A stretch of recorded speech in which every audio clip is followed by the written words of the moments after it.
On September 14th, 2024, everyone's beloved pro TenZ officially retired from competitive Valorant to become a content creator. Ever since that fateful day, Sentinel fans have missed their lovable aimbot machine, and the hole in their heart was empty. But 8 months later, he came back. Only this time, he subbed in for Qbert Academy, Sentinel's Tier 2 team. But who cares? We got more TenZ! Woohoo! I love TenZ! Yippee! Woohoo! Alright, now that's what I'm talking about. I love me some TenZ! Wait. Hold on a second. They lost both matches and got bounced from playoffs? How? TenZ is one of the GOATs of Valorant. Is he washed? Was he never Tier 1 level to begin with? Why is their mascot so cute? Well, join me as I investigate one of the biggest fall-offs in Valorant history and why TenZ's return was doomed from the start. Did you guys know that Valorant games on average last about 45 minutes? That's insane. Most people can only play a few games a day before they have to do homework, answer emails, or work their jobs. But what if you had more time? Well, let me introduce you to Deep Agent. This program is your personal AI assistant that can do anything from plan an entire vacation from start to finish, book dinner reservations, generate well-researched presentations with references, create entire websites or apps, almost anything you need. Are you tired of coworkers bothering you while you're trying to clutch? Just connect Deep Agent to your Gmail or Slack and have it send or post messages for you. For only $10, you get 3 free tasks a month, and for around 25 tasks, you only have to pay an extra $10 and $20. So tap my link down in the description to free up your time and start queuing more games. There are a lot of factors fans don't necessarily see that go into creating a good professional Valorant team. From a solid coach to flexible staff, efficient practice, you guys have no idea what it takes to get to this level. But the most important secret ingredient of them all is chemistry. No, not like the class I failed. Let's say, for example, you take 5 random Radiant players who, let me remind you, are the top 0.01% who know next to nothing about each other and force them to play against 5 Immortals, only the top 1%. The Immortals have been practicing, bonding, and strategizing for months. The Radiants will lose. Now, let's take a look at the timeline we have here. May 7th, Qbert qualified for playoffs. On May 9th, Energy hurled a big stack of cash at them and stole Scuba, arguably their best player. Then 10 days later, TenZ is here! Yahoo! But are you meaning to tell me that Qbert taught them all of their setups, protocols, defaults, tendencies, favorite foods on every map all in just 10 days? That's impossible. So while yeah, everyone is super excited to see TenZ, he's just being set up for failure. And what I mentioned is only one of the 2 big problems Qbert are going to face with TenZ's return. You're about to see the second. For Pistol, Qbert's plan is simple. In their 3-2, the offense are going to try and bait rotates over to A or lure a C push and head that way, which might work. Winthrop only have 2 players defending A, so if Redux and T-Dog can make enough noise, Qbert should have C for free. They have so much faith in their A fake that T-Dog dropped Redux's Ghost so that he can buy regen shields. This lurk has to work. The game begins with Flare sending over a smoke for lobby control, while Redux cages the cross, both teams recons land, cam placed, and Redux goes into sewers. Who cares? TenZ is playing, and he's playing Neon. Yeah, whatever you want, baby girl. You can have any exactly. Just help us win, bro. Both teams traded evenly, but something about Redux's lurk just didn't feel right. It's like he didn't expect Yoru there. When lurking, normally you have a little routine of what you jiggle and clear. You practice angle advantage, peeking correctly. It's how lurking's done. But because T-Dog's recon was scanning, all Redux had to do was focus on this cubby. Weird. And now that ISO's fallen, Qbert feel like rotates are distant since the duelist was so far up. So they start sprinting. But Flair moves are already here. Both Omens trade dark covers, and the defense rips his paranoia. This cancels out Nismo's flash and forces Qbert into cubby. The offense are stuck between a rock and a hard place. Because Redux fell, Yoru and Sova felt like he was holding space for Qbert, meaning their flank is open. They've pushed through lobby and are about to meet the offense face to face. Not gonna play as fast and loose yet. Well, Infiltrator was gonna flank, and then, you know, that happened, but... Infiltrator and Ashy formed an on-the-fly crossfire to lock in the attackers. They traded it 1 apiece, and Sova realizes that if he dies, his team loses so much map control, so he's dipped. But he hasn't gone far. Winthrop are in a good setup. Cypher's cam spots C in garage, his strip holds B, and with this smoke, Nashi can safely hold lobby. The defense have every lane under control, forcing Qbert to make a tough decision. Where do they go next? Well, without the resources to clear these 2/3 of the map, they elect C, especially because TenZ is up. Qbert regroup. Take a walk. Snap Cypher Spycam, who thinks about contesting site, but after seeing the relay bolt and recon, realizes he's better off just camping in the spawn smoke and retaking. The offense clears site. Plants. Flare rotates, but is concerned about garage. Do they re-clear? Wait, Cypher, that smoke is about to fade! To be used first, so you can at least assess and get some attention. Shots towards the recon. It's been messy, but a big opener. This is a double kill for Moobs. And TenZ has to pick things up, and not even the GOAT can do it all. Remember big problem number one I had with TenZ's return? The lack of time to mesh with a team to learn tendencies and stuff? Well, that shows in this post plan. If you look closely, TenZ still had his first slide, and Knights was holding on to the best ability in the game. Now, TenZ was worried about a lurk, and that makes sense. Someone could have been flanking. It just happened to them. But there's 3 lanes that Qbert had to worry about. Spawn, garage, and flank. So why not push with that big-ass flash to clear one out and generate some breathing room? By sitting around, you're playing separated and are allowing the defense to crunch you because in your head, you have to watch flank. But that's the thing. Qbert and TenZ clearly aren't comfortable playing with each other. We might see a push like we just mentioned from a team who's been with each other for a while. Maybe TenZ is too afraid to ask for that play. Maybe Knights likes to fight and wants to play up with his duelist. Or he wants a flash from spawn, these two fight, and Knights watches flank. You cannot introduce a new player to a team and expect them to succeed, even if it's TenZ.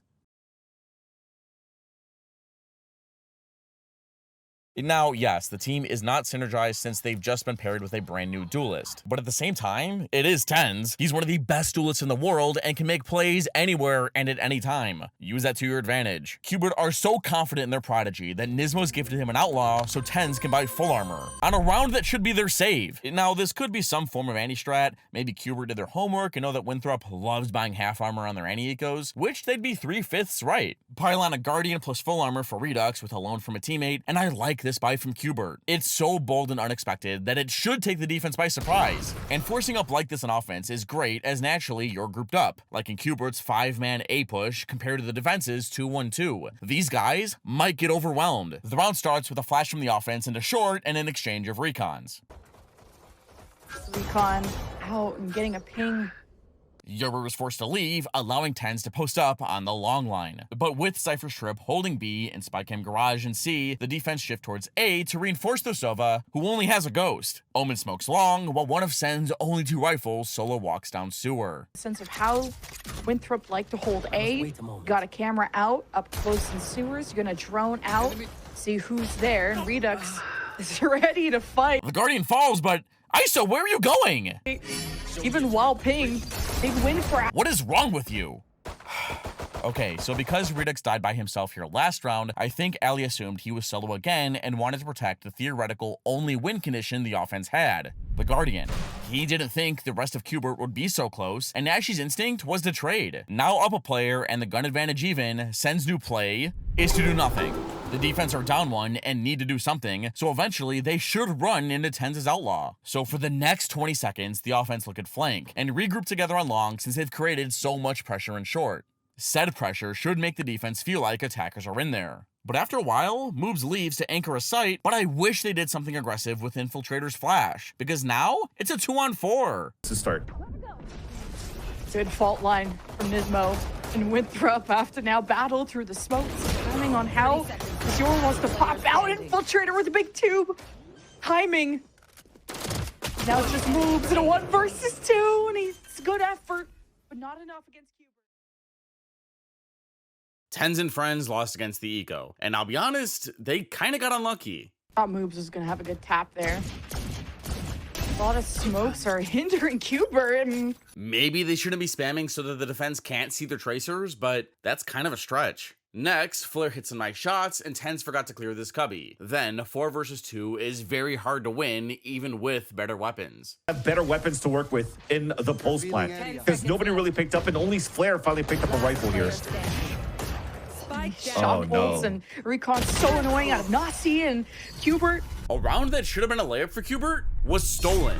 Then they lost the following eco. So by simply not making a play in the pistol post plant and dying, Qbert are down in an early 3-1 deficit. And I still haven't even showed you this second problem with rushing the superstar into your lineup.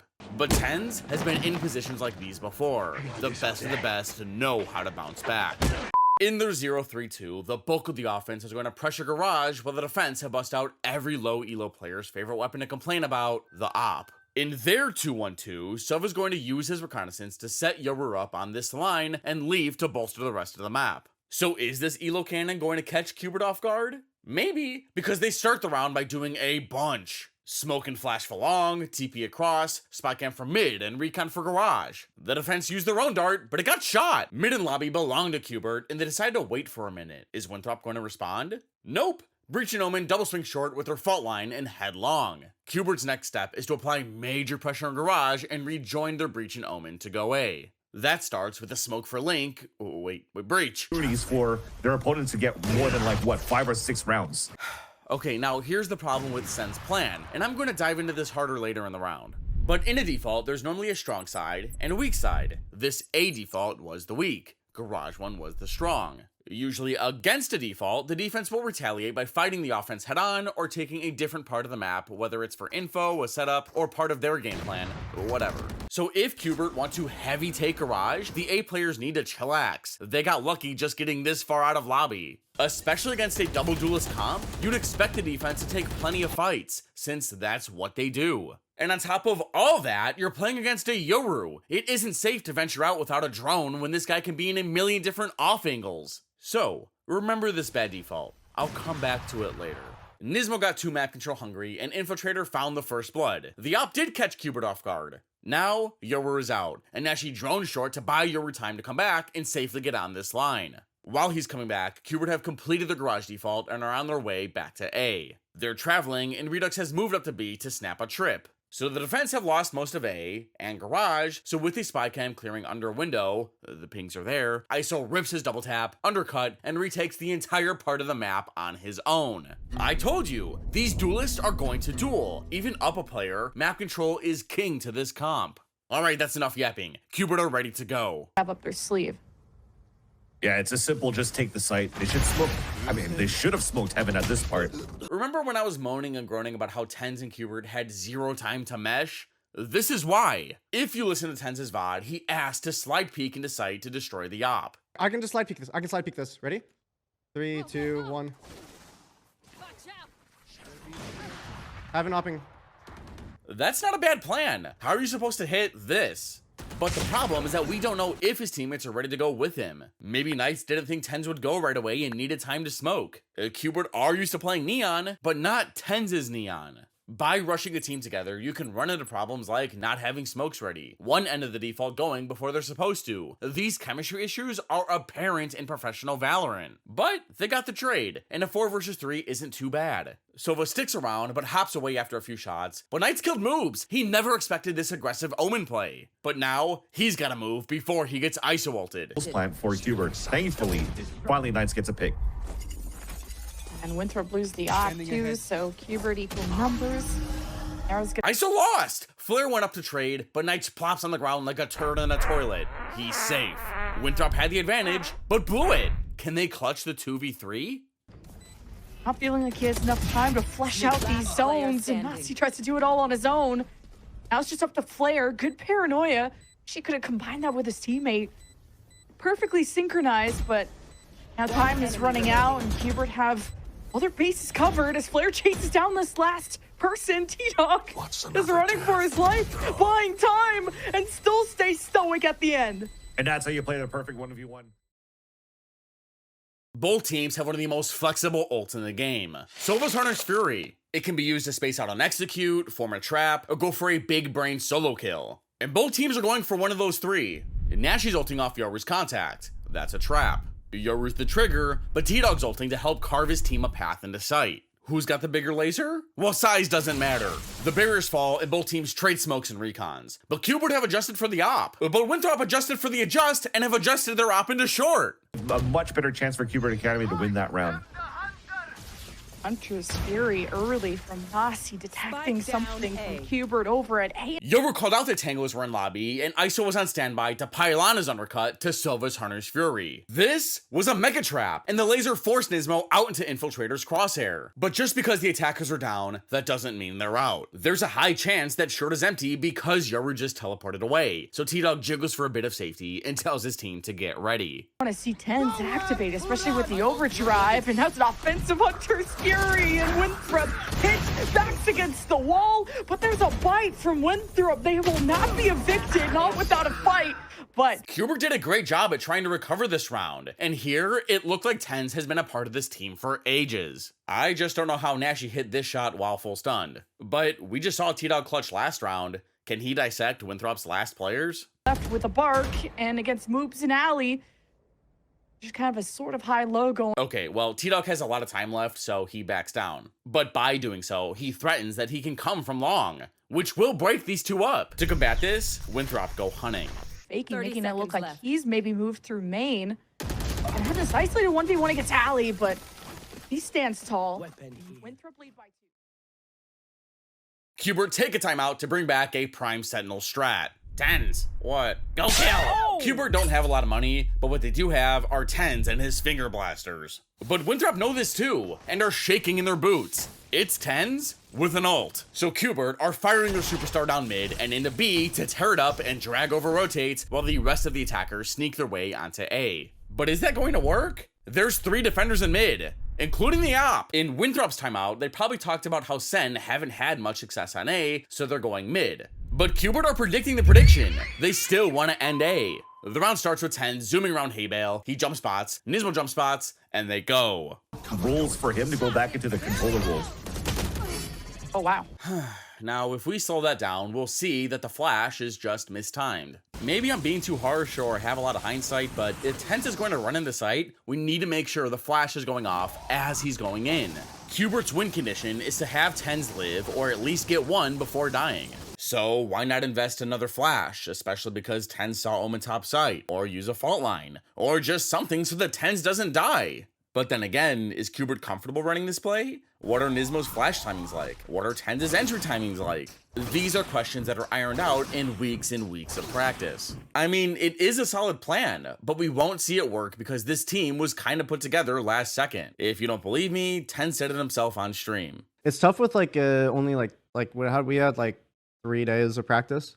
I mean, most of our practice scrims were with Neon, but in Neon you can't really make work unless you have like an actual like coordination and stuff. And after the first day, I was like, holy fuck, our coordination is horrible. It would probably be a better attempt if I play like a character that can have more self-sufficiency and like be able to support others as well. We switched to the Yoru, and it was a lot better feeling. Like it actually felt like I could be impactful a bit, but they're not used to my tendencies as a player. And then also on the same note, like I'm not used to their tendencies as a player. So there's times where like I try to going off util, but I'm used to like the way that Gustavo threw like sky flashes, for example. And then I would just like kind of hint. So it's like stuff like that. It's like very like the minute details that normally you fix it in practice and stuff, or just in general. Maybe if Hubert had time, they could have run the Yoru ISO comp. And I still haven't gotten to the second reason why TenZ was doomed to fail. This is all still the first. There's zero chemistry. Now back on A, the fake got blasted by Nashi's Vandal, so half of them are low. But just because they don't have much, like no health or guns, that doesn't mean there's no chance in winning. So after creating so much pressure on A, Hubert's plan B is to regroup mid and maybe find a gap somewhere. But Allie's taking all this space. So it's to be expected. Now just walking down through courtyard now. That's a free Vandal. Normally getting this proactive in Winthrop's comp is good. Take the space as duelists. But against 4 pistols? That's too much. Why give them a win condition? The offense turn and snag the Vandal and head towards garage. Do they clear flare? Has a chance now to put up some numbers on the board. That's a second Vandal. Nash is on his way to contain in garage, and Cypher setup is all that separates Hubert from a free plant. Had a Winthrop. Last player standing. Oh, Nismo's trying to break into C, and a cage trip 30 potentially seconds left. was going to get in his way. So Winthrop are building themselves quite a lead early and being able to keep the op 2, build the economy going on, and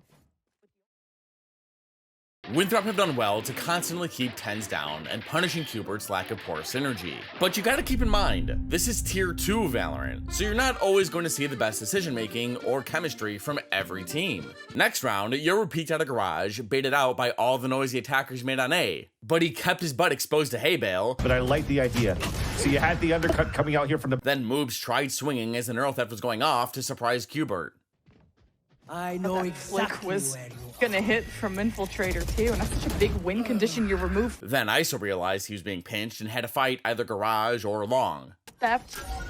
Because of that drop, we'll give an advantage to Redux and Prince. So then Winthrop couldn't recover from the 3-5 deficit. That brings us to another full buy versus full buy, where if Winthrop lose, they'll have to save, meaning Cubert can tie the game. Their plan? Pressure A, but go back C. But they need to be careful. Winthrop have swapped their duelists so that ISO and Sova can combine their undercut and shock dart for an insta-kill, while Cypher has it set up more for info and is helping Yoru get down long. Previously, Winthrop were passive on C and aggressive on A. This changeup should catch Cubert by surprise. Both teams do a bunch of stuff once the round starts. Bear with me. The offense flash, smoke, and new recon for short while camming mid. And the defense's undercut and shock has chunk TenZ while Yoru walks down C behind Cypher's spy cam. That ISO-Sova combo was too deadly, so the offense have decided to leave A, but not before caging the cross to threaten a lurk. But Ali is up with a shield. Lobby belongs to Winthrop. But that's okay. The attackers feel like they've made enough pressure to head into step 2 of their game plan, split C. Sova leads the pack, drones in the garage, smokes go out. Breach charges his fault line, TenZ bounces the perfect relay bolt. Wall, paranoia, but where's the pinch? Get too much vision. The paranoia through. Hubert just are getting surrounded. The offense got stuffed by this paranoia. But Cypher, bro, are you coming? See, there's one more big problem to TenZ's return. The roles are mixed up. At the end of his career with Sentinels, TenZ was playing Omen mainly and some Initiator. But before that, he was on Duelist. But Scuba mainly played Viper or Cypher. So who do you put in that role? TenZ? That's boring. This is his comeback game. Do you want to see him do this all the time? Or that? But Redux is not a Sentinel player. That's why we saw him lazily clear sewer and pistol round. And that's why he isn't here to crunch C from long. Here, listen to TenZ and he'll tell you all about their mismatched role mess. I'm sure multiple people were also off-rolled. I'm not too sure what their natural roles are. I think Nismo was on the same role. I think T-Dog's on the same role, but I think there was like, I'm not normally a duelist player. And what is it? Like Redux is not normally a Senti player. I think Knights is a duelist player. I'm not too sure. They needed a last minute person. I was like, yeah, I can just play like a few practice days. If you're splitting a site, you need someone to do the splitting. And usually it's the Sentinel because they hold space elsewhere and can use bots or info to play a bit slower, hold pushes, and pinch parts of the map with their team. Had Redux just put his trip on lobby and come along, Yoru would be dead and the offense can focus backside with something like a Rolling Thunder. But instead, he's calling his team back to A as Yoru's running around in his dimensional drift, clearing out C, and Moobs activates his neural theft. Winthrop also know it's A. But ISO's already here, and as Cubert rotate their way over, we come to the realization that the only person standing between Cubert and tying up the game is ISO. It's a double tap, so 1v1 here. Oh, he's screwed. Okay, at least the contingency to try and block some of this damage. He's gonna need help, and backup has arrived. 911, the ambulance for Winthrop has made his mark, and it's just Knights. He gets good trades, and it's Winthrop that You know, for not playing their comfort roles and not having a lot of practice, Cubert are doing pretty well. If they can manage to win this round, Winthrop will have to save, meaning Sen have a great shot at tying the half 6-6. But the issue? They don't have a lot of money. If you look at the pre-round, a T-Dog has given his Vandal to TenZ so he can fry, while he packs a Stinger. Which makes sense. Agents like Sova and Breach are naturally going to be in the backline setting up their duelists for kills. Give them the guns. But Winthrop have changed their setup again. Here they're having both duelists fight for lobby, with Sova backing them up. And with 5 attackers charging at them with Stingers, 3 might not be enough. I mean, to rotate over, they over-rotate from Cubert towards the A site. Ooh. Finding Ali early, Hubert ramping up the aggression, reading. Sen have beat back the duelists. How's the paranoia that splits Cubert in half? As Winthrop want to prevent this from getting too settled. Flare and Nasty do such a fantastic job. Okay, that was a mess. I think Sen's plan was to cram everyone through short because they had Stingers, but one of the 2 SMGs went long. I don't really know. But the timings were just all over the place. And Knights threw his paranoia before TenZ could push back sight. Breach's flash probably had to get them through the choke, but he was busy helping Sova. Then for some reason, Knights is teleporting out to default as a pseudo jet dash to try and make some space. It died. You can't do that without long control. Someone go help Sova. He only has a stinger. And TenZ's fast line just gave Flare some cover to isolate the two Vandals from each other. Maybe this was a set strat, maybe not, but it was definitely not coordinated. Practice is important. Qbert were forced to save again, and Redux tried going for a lobby lurk. Pivotal point into a controller role. That's another first lucky blood for the defense. But I think that kill gave Yoru too much confidence. Giving it to your main duelist guy to try to play it. No one was C, Garage, or B. Odds that people lurked in after this recon were kinda high. Just hold the line, take your shot, and get out. Regardless, since they lost mid, Winthrop did well to get proactive and eventually secure the round via flank. Now, it's the final round of the half, and I don't think Qbert want to rely on the 9-3 curse to win their map pick. The plan is to go A, while Winthrop think that surely, after enough meetings, that Qbert are tired of A. But they're wrong, so Nashi needs to be careful or Sen will have a free sight. The final round begins with another new recon for short, Omen smokes and TPs, and Redux cams mid to potentially reclear and come back later. All the defense have done is recon lobby, which got snapped, and Yoru sent a gate crash into spawn to help Sova. Nashi tries his luck again before retreating, but realizes there's a gap in the smoke. With TenZ coming into the roster and making things work off the fly, it's very difficult to... Dude, I get the idea, but you're by yourself. Why? Sentinels don't know it, but they could just run into A for free. The defense have had multiple players A all game, so the offense are taking their time, but the defense are hurrying back, assuming that Qbert are speeding up. So ISO rips his kill contract, catching Redux. I think that was Redux, so while that goes on, Qbert are just gonna take a chill pill. Does this dude ever get to play? He must be the Cypher in the trailers. With their Sentinel down, the offense take a second to gather their thoughts, the defense slowly gather onto A and want to get proactive like we've seen before. By eliminating areas of the map where Qbert made noise, the defense can have a better idea where to have rotates at. They peek short, Sova jiggles, and tells his long players to crunch. You dodge in the camera too, like IRL, but shooting through the smoke, here's the vulnerable out of the ISO. Qbert just spamming through the smoke and moves with 30 HP, gets 2 for the road.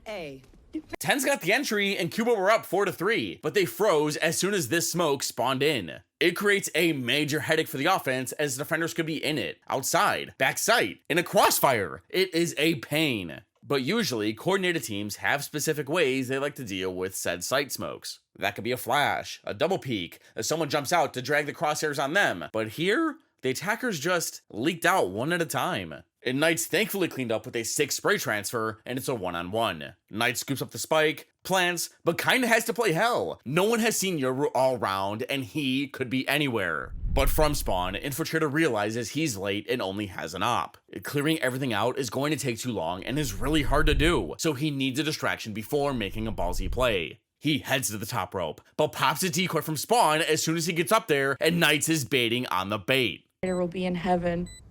Isn't gonna spot any targets based on the plan. Oh, he's in hell and sends him right there. Can TenZ compete in Tier 1 Valorant? I mean, probably, but can his girlfriend Kaide? Click this video and find out if she can hold her own.